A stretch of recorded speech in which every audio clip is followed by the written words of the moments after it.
כששואל את עצמי מי אני? אני קצת ספרדי, קצת אשכנזי, קצת ישראלי, טיפ-טיפה גלותי.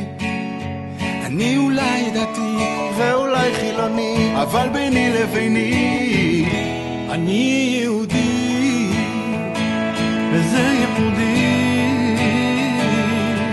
לא טוב יותר מהאחר, לא רע יותר, פשוט יהודי.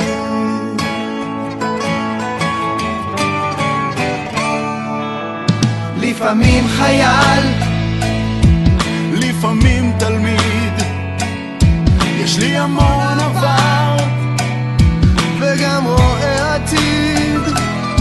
לפעמים מתנגד ולפעמים חסיד, אולי גשמי אולי רוחני, אבל תמיד תמיד אני יהודי, וזה ייחודי.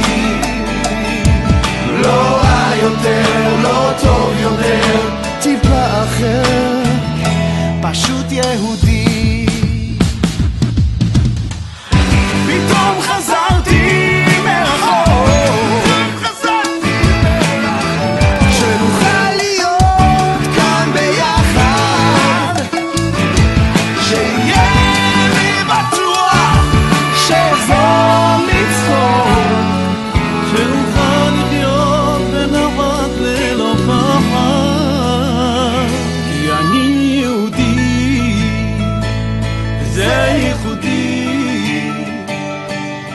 לא טוב יותר מהאחר, לא רע יותר, פשוט שום יהודי. דבר לא יצליח לשבור אותי אחי, הנשמה שלי חלק מאור עליון נצחי לתקן את העולם, זוהי מהותי, נולדתי ככה, אני יהודי. יהודי כמו בשאר הדתות, יש לי חגים, שבתות, מנהגים ומצוות. מזל טוב!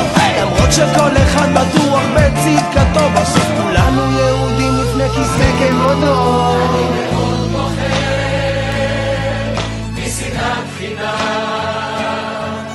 אוהב את עצמי ואוהב את העם, הייתי פה ושם ובכל העולם, יש לי שתי דעות על מה שנשאר לגבי השלישי, כי אני